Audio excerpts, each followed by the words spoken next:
نبی کریم کے دور میں جو سپر پاور تھا وہ رومن امپائر تھا۔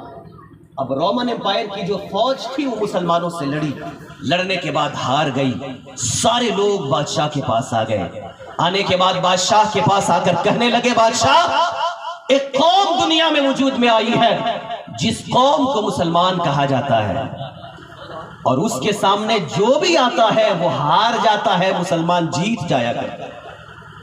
بادشاہ رومن امپائر تھا، وہ کھڑا ہو گیا اپنی کرسی پہ اور کہنے لگا، کیسی بات کرتے ہو؟ سپر پاور ہم ہیں، زمانے کے سسٹم کو چلانے والے ہم ہیں، لوگوں کی گردنوں کو اپنے سامنے جھکانے والے ہم ہیں۔ یہ کون سی قوم آئی ہے جو ہمیں ہرانے کے لیے تیار بیٹھی ہے؟ بتاؤ تو صحیح، کیا وہ انسان ہے کہ نہیں؟ فوج کے سارے لوگ اپنے سروں کو جھکا کر کہتے ہیں، ہاں بادشاہ سلامت، وہ کوئی فرشتہ نہیں ہے، کوئی آسمان سے اتری ہوئی مخلوق نہیں ہے، وہ سب کے سب انسان ہیں۔ بادشاہ کا تجسس اور زیادہ بڑھا، حیرانگی اور بڑی، پھر پلٹ کر کہتا ہے، اچھا وہ سب انسان ہیں تو یہ تو بتاؤ کہ تم لوگوں کی تعداد سے کتنی زیادہ وہ لوگ ہیں؟ بادشاہ کے سامنے سب کہتے ہیں، بادشاہ سلامت، تعداد ان کی زیادہ نہیں ہے، تعداد ہم لوگوں کی زیادہ ہے۔ بادشاہ کہتا ہے، اچھا تعداد تمہاری زیادہ ہے، پھر بھی ہار گئے، کیوں ہار گئے؟ بادشاہ گول گھوم کر پوچھنے لگا، کبھی ادھر جاتا ہے، کبھی ادھر آتا ہے، کبھی سامنے آتا ہے، اپنے فوجیوں سے پوچھتا جا رہا ہے، بتاؤ تو صحیح، مسلمان تعداد میں بھی کم ہے لیکن تم سے جیت کیوں جا رہے ہیں؟ کسی کے پاس کوئی جواب نہیں، کوئی جواب نہیں، سارے کے سارے ہزاروں کی تعداد میں فوج ہے لیکن کوئی جواب کسی کے پاس نہیں ہے کہ مسلمان جیتتا کیوں ہے۔ اس زمانے میں آپ دیکھیں، وہ علامہ اقبال نے کہا ہے، تھے تو وہ آبا ہی تمہارے کہ مگر تم کیا ہو، ہاتھ میں ہاتھ دھرے منتظر فردا ہو۔ صحابہ کا دور ہے، بادشاہ سپر پاور ہے، وہ پوچھتا ہے کہ بتاؤ نبی کے غلام آگے کیوں بڑھتے ہیں؟ کوئی کسی کے پاس رپلائی نہیں، سب خاموش۔ ایک کونا میں بوڑھا کمانڈر ہے، بوڑھا کمانڈر، اور یہ کہا جاتا ہے نا کہ بوڑھا کبوتر کے پاس بڑی عقل ہوتی ہے۔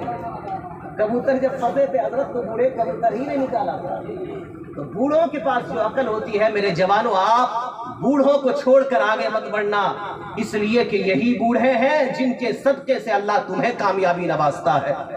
اس لیے اپنے ماں باپ اگر تمہارے بوڑھے ہو جائے تو انہیں دھتکارنا نہیں، ماں باپ کو اپنے پلکوں میں بٹھانا۔ آج اگر ماں باپ کو بٹھاؤ گے تو کل تمہارے بچے تمہیں پلکوں پہ بٹھائے گا۔ اب دیکھیے صحابہ کا دور ہے، بادشاہ پوچھتا ہے مسلمان جیت کیوں جا رہا ہے؟ جواب سنیے جواب۔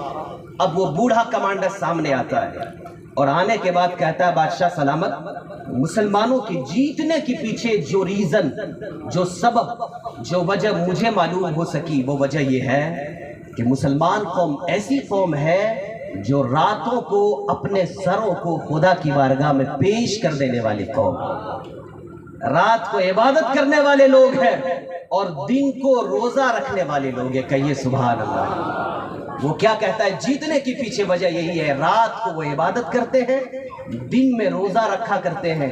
اور بادشاہ سلامت، مسلمانوں کی خوبی یہ ہے کہ وہ لوگ کبھی جھوٹ نہیں بولتے ہیں، کبھی زنا نہیں کرتے ہیں، شراب نہیں پیتے ہیں، اور جب بھی کوئی وعدہ کرتے ہیں تو وعدے کو مکمل کرتے ہیں۔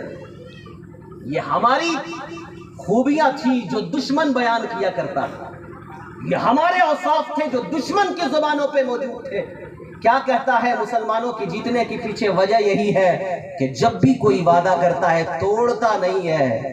پھر میں آپ کو اس عقیقے کے محفل سے یہی پیغام دوں گا کہ اپنے بچوں کو آپ بنائیں، پہلے سچا پکا مومن بنائیں۔ کیا کہتا ہے کہ جب بھی جھوٹ بولتا ہے، جھوٹ نہیں بولتا ہے، زنا نہیں کرتا ہے۔ اور بادشاہ سلامت، ہماری فوج کی عادت کیا ہے؟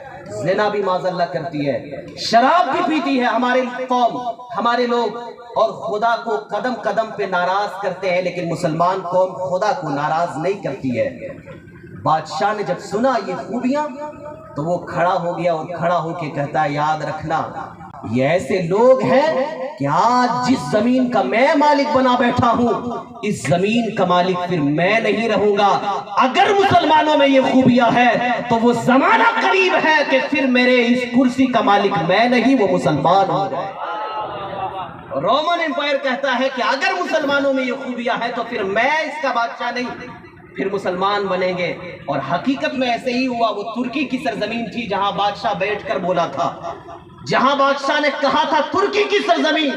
آج 1400 برس گزر گئے, لیکن آپ ترکی کی طرف دیکھئے تو جہاں پہ عیسائی بادشاہ بیٹھ کر حکومت کیا کرتا تھا, وہاں مسلمانوں کی خوبیوں کو دیکھ کر کہا تھا کہ اگر مسلمانوں میں یہ کمالات ہے تو اس سرزمین کا مالک مسلمان ہوگا.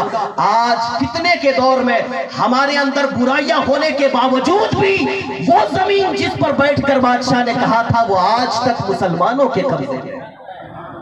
وہ آج تک مسلمانوں کے قبضے میں ہے. یہ تھی ہماری شان.